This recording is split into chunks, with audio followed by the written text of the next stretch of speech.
आज का टॉपिक होने वाला है functional group. Gas organic chemistry के पॉइंट ऑफ व्यू से ये टॉपिक बहुत इंपॉर्टेंट है। आज के इस वीडियो में हम फंक्शनल ग्रुप को 2 या 3 तरह से आपको समझाएंगे और कंप्लीट कॉन्सेप्ट को क्लियर कर देंगे। हम लोग बेसिक से स्टार्ट करेंगे, इसलिए वीडियो को आप टिल एंड तक देखिएगा। हो सकता है कि बहुत सारे पॉइंट्स आपको पहले से पता हो, लेकिन फिर भी आप स्टेप टू स्टेप चलेंगे तो फंक्शनल ग्रुप को लेकर किसी तरह का कोई कंफ्यूजन नहीं रह जाएगा। सो बच्चों, सबसे पहले आपको समझना होगा हाइड्रोकार्बन। तो बच्चे सोच रहे होंगे हाइड्रोकार्बन क्या है। हाइड्रोकार्बन तो हमें पता है, सर क्यों बता रहे हैं, लेकिन फिर भी बच्चों मैंने आपको क्या बताया कि आपको टॉपिक को ना पूरा समझना है। तो बच्चों हाइड्रोकार्बन ऐसे ऑर्गेनिक कंपाउंड हैं जो हाइड्रोजन और दूसरा कंपाउंड कौन सा है, कार्बन। तो बच्चों हाइड्रोकार्बन ऐसे ऑर्गेनिक कंपाउंड है जिसमें बेसिकली सिर्फ 2 एलिमेंट होते हैं, हाइड्रोजन और कार्बन। इसके अलावा कोई तीसरा एलिमेंट आपको नहीं मिलेगा। ऑर्गेनिक केमिस्ट्री में हाइड्रोकार्बन सबसे सिंपल कंपाउंड्स होते हैं। ये 2 तरह के हो सकते हैं बच्चों। पहला हो सकता है सैचुरेटेड और दूसरा हो सकता है अनसैचुरेटेड। तो बच्चों आज के टॉपिक में हम अनसैचुरेटेड के बारे में बात नहीं करेंगे। आज के टॉपिक में हम बात करेंगे सैचुरेटेड के बारे में। तो सैचुरेटेड बच्चों कौन आते हैं, सैचुरेटेड में आते हैं एल्केन्स। सो बच्चों एल्केन्स क्या हैं या सैचुरेटेड कौन है। सैचुरेटेड हाइड्रोकार्बन ऐसे ऑर्गेनिक कंपाउंड हैं जिनमें कार्बन की सारी वैलेंसी सिंगल बॉन्ड से ही, सिंगल कोवेलेंट बॉन्ड से ही सेटिस्फाइड होती हैं। एल्केन्स, एल्केन का बच्चों जर्नल फॉर्मूला बहुत इंपॉर्टेंट है। इनका जर्नल फॉर्मूला है CnH2n+2। सो बच्चों अगर यहाँ पे n = 1 रखा जाए तो C1 हो जाएगा, जो लिखेंगे नहीं 2 1 2 4 CH4। n = अगर 2 रखें बच्चों तो C2 और ये S6। अगर n = 3 रखें C3H8। सो बच्चों देखिएगा, मैं आपको एक तरीका से सिखाता हूँ। यहाँ पे CH4 मतलब एक कार्बन है। एक कार्बन के लिए हम लोग क्या यूज करते हैं बच्चों, मेथ। 2 कार्बन के लिए क्या यूज करते हैं, एथ। और 3 कार्बन के लिए गाइस क्या यूज करते हैं, प्रोप। सो एक कार्बन के लिए हो गया मेथ, 2 कार्बन के लिए हो गया एथ और 3 कार्बन के लिए बच्चों क्या हो गया, प्रोप। लेकिन ये चूंकि एल्केन है इसलिए हम इनके नाम के लास्ट में क्या ऐड कर देंगे, एन। तो ये बन जाएगा मेथेन, एथेन और प्रोपेन। अब बच्चों देखिए यहाँ पर एक और आपको डिफिनीशन समझनी होगी इसी के साथ में, और वो डिफिनीशन है एल्काइल ग्रुप की। सो गाइस एल्काइल ग्रुप क्या है इसी में समझ लीजिएगा, बहुत इजी चीज है। एल्काइल ग्रुप क्या होते हैं कि अगर आप एल्केन से ना एक हाइड्रोजन एटम हटा दें, एक हाइड्रोजन एटम को रिमूव कर दें, तो मैं रिमूव कर दे रहा हूँ, देखिए बच्चों क्या निकल के आएगा। मैं डिफरेंट कलर पेन यूज कर ले रहा हूँ आपको जिससे अच्छे से समझ आए। एक कार्बन हाइड्रोजन रिमूव कर देता है, CH3 बचता है। एक और रिमूव कर देता है, क्या बचता है बच्चों, C2H5। यहाँ भी एक रिमूव हो जाता है, क्या बचता है, C3H7। सो बच्चों यहाँ पे जो आप देख रहे हैं ये CH3, ये भी एक एल्काइल ग्रुप है। दूसरा आप देख रहे हैं C2H5 जो दूसरा एल्काइल ग्रुप है जिसको हम एथाइल बोलेंगे। और तीसरा भी एल्काइल ग्रुप है जो क्या बोला जाएगा, प्रोपाइल।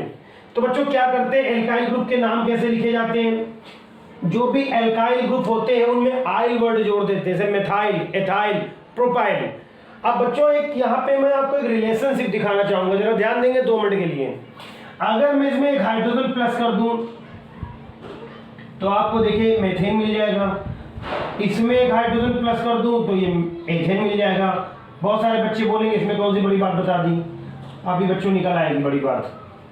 तो इस तरह से हम लोग एल्काइल ग्रुप से एल्केन ऑब्टेन कर सकते हैं। एक हाइड्रोजन ऐड करते जाइए और एल्काइल ग्रुप से आपको क्या मिलते जाएंगे, एल्केन्स मिलते जाएंगे।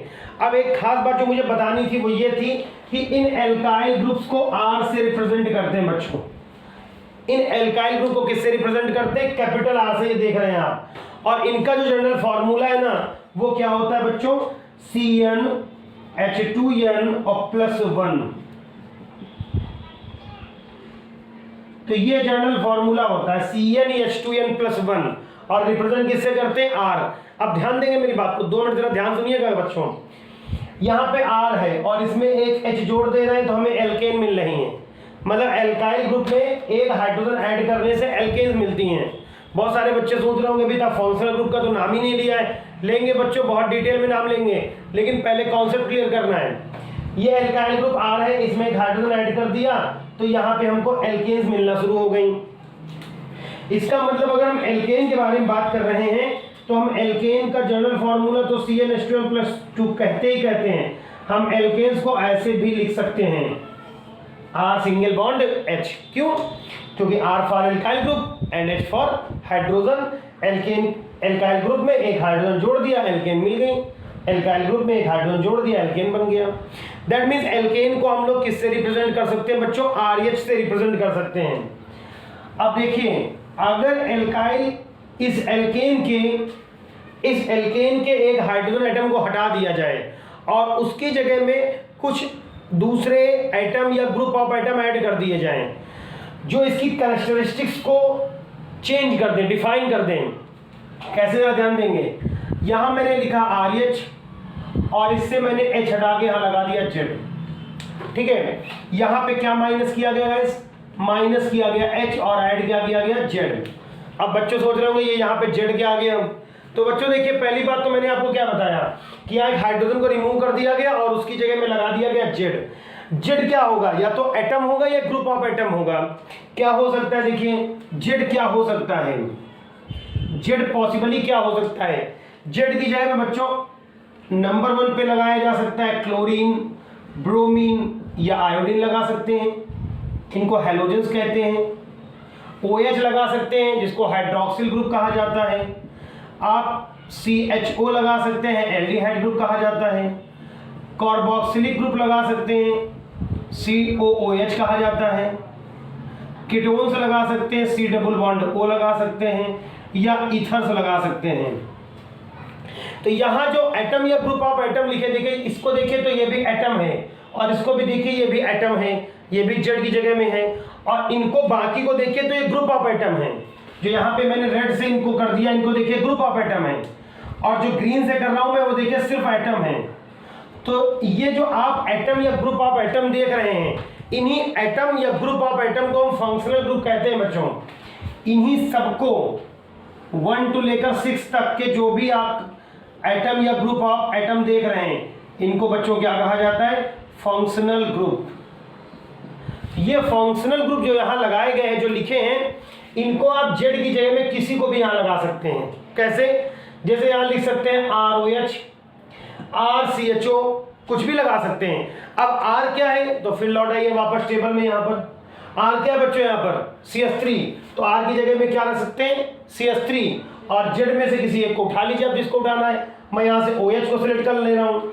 तो अगर मैं कर दूं R की जगह में किसको?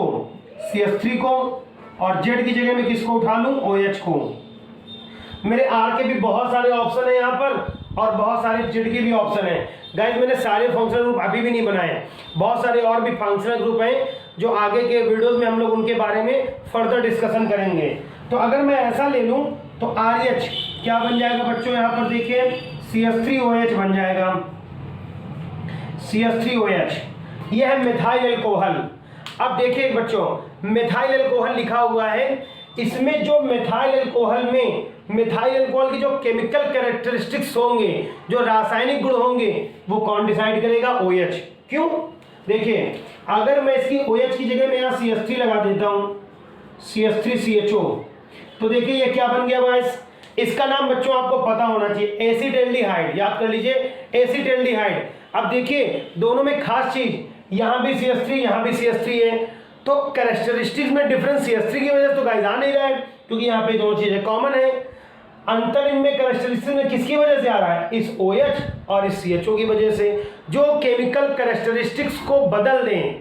जो एटम या ग्रुप ऑफ एटम किसी कंपाउंड की कैरेक्टरिस्टिक्स, कैसी कैरेक्टरिस्टिक्स? केमिकल कैरेक्टरिस्टिक्स को डिफाइन करें, वो एटम या ग्रुप ऑफ एटम क्या कहे जाते हैं? फंक्शनल ग्रुप कहे जाते हैं। तो बच्चों अभी तो ये पहला तरीका हो गया, मैं चाहूंगा अब इसका स्क्रीनशॉट ले लीजिए। आप इसका एक स्क्रीनशॉट ले लीजिए, मैं आपको 5 सेकंड का टाइम दे रहा हूं, और फिर उसके बाद हम लोग दूसरे तरीकों को समझेंगे, ठीक है ना? स्क्रीनशॉट आप सभी ने ले लिया होगा। वही पुराना सा तरीका है, डिस्प्ले पे 3 उंगलियां रखनी है, उंगलियों को नीचे की तरफ खिसकाना है, फिर एक आपको आवाज सुनाई देगी खचक, और वो जब आवाज सुनाई दे तो आप समझिए कि आपका स्क्रीनशॉट हो गया। चलिए तो मैं इसके दूसरे पहलू के बारे में बात करता हूँ या दूसरे तरीके के बारे में बात करता हूँ। तो बच्चों किसी भी ऑर्गेनिक कंपाउंड में दो हिस्से होते हैं, किसी भी ऑर्गेनिक कंपाउंड के दो हिस्से होते हैं। एक हिस्सा ऐसा होता है, देखिए कोई भी ऑर्गेनिक कंपाउंड में लिख दे रहा हूं, जैसे यहां मैंने लिख दिया RCHO, दो हिस्से यहां हैं, एक हिस्सा R है और दूसरा हिस्सा क्या है CHO। दोनों को ही हम लोग बच्चों क्या बोलते हैं, ग्रुप्स, ग्रुप या रेडिकल आप बोल सकते हैं, ठीक है। इन दोनों में से एक फिजिकल प्रॉपर्टीज को डिफाइन करेगा और एक केमिकल प्रॉपर्टीज को। तो यहां पे ये जो R भाई साहब हैं, ये किसको डिफाइन करेंगे, ये डिफाइन करेंगे फिजिकल प्रॉपर्टीज को, और जो ये CHO है ये क्या डिफाइन करेंगे गाइस, केमिकल प्रॉपर्टीज को। तो जो कंपाउंड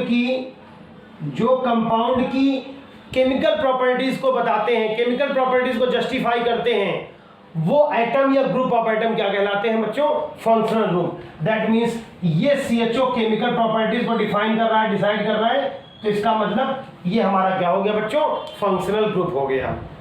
अब बच्चों फंक्शनल ग्रुप को मैं कैटेगराइज करना चाहूंगा। बच्चों दो तरह के फंक्शनल ग्रुप होते हैं, पहला एक होता है टर्मिनेटिंग और दूसरा होता है non terminating. Terminal non terminal बोल दीजिए। टर्मिनल ऐसे होते हैं जो इंड में जाके लगते हैं, जैसे आप देखें C2H5OH, CH3COOH, इनको आप देखें यहाँ पे हाइड्रोक्सिल ग्रुप लगा हुआ है, एथाइल अल्कोहल। नेमिंग के बारे में अगले वीडियो में हम लोग बात करेंगे। एथाइल अल्कोहल और ये है एसिडिक एसिड कार्बोक्सिलिक ग्रुप। तो ये देखिए हरदम एक इंड पे जाके लगेंगे, तो इनको गाइस क्या बोला जाएगा, टर्मिनेटिंग, टर्मिनल। और दूसरे हम लोग देखते हैं नॉन टर्मिनल। देखिए इसको जरा सा,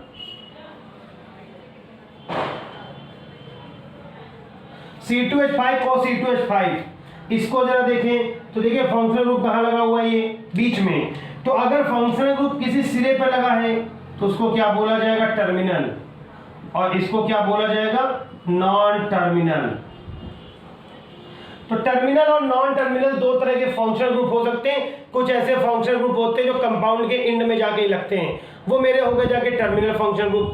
और जो इंड में न लग के बीच में भी कहीं आके अपनी जगह बना लेते हैं, वो क्या कहलाते हैं, हमारे नॉन टर्मिनल फंक्शनल ग्रुप। तो बच्चों एक तरीका तो ये हो गया पहला क्लासिफिकेशन। दूसरा क्लासिफिकेशन देखिए, फंक्शनल ग्रुप दो तरह के हो सकते हैं। एक फंक्शनल ग्रुप होंगे मोनोवैलेंट, एक होंगे डाइवैलेंट या बाइवैलेंट, जो कहना चाहें आप। तो जैसे आप देखें यहां पे मैंने लिख दिया OH, हाइड्रोक्सिल ग्रुप या alcoholic, aldehyde aldose group, carboxylic acid COOH। अब आप इनको देखो, सब में एक वैलेंसी है, मतलब आप इसमें एक R लगा सकते हैं। R मतलब क्या लगा सकते हैं, CH3 लगा सकते हैं, C2H5 लगा सकते हैं, C3H7 लगा सकते हैं। तो आप देखें सब में केवल एक एल्काइल ग्रुप जोड़ सकते हैं, केवल आप एक एल्काइल ग्रुप। तो ये मेरे जो फंक्शनल ग्रुप है ये मोनोवैलेंट हैं। लेकिन अगर हम लोग बात करें कार्बोनिल ग्रुप की, देखिए यहाँ पे C डबल बॉन्ड R, तो आप एक फंक्शनल एल्काइल ग्रुप ऊपर और एक एल्काइल ग्रुप नीचे। या आप ईथर को देखें, इसको ईथर बोला जाता है।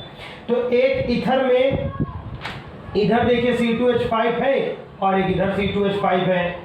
तो एक ही समय में दो एल्काइल ग्रुप जोड़े जा सकते हैं, एक यहाँ, दो हो गए, एक यहाँ और एक यहाँ। तो ऐसे करके दो फंक्शनल ग्रुप के ये भी टाइप हैं, एक मोनोवैलेंट है, एक दूसरे डाइवैलेंट है। तो ये तो बच्चों हो गया फंक्शनल ग्रुप क्या है, फंक्शनल ग्रुप कितने टाइप से कैटेगराइज करे जा सकते हैं और उसके डिफिनीशन क्या है। So functional group are the atom और group of atom which are responsible for the chemical characteristics of any compound।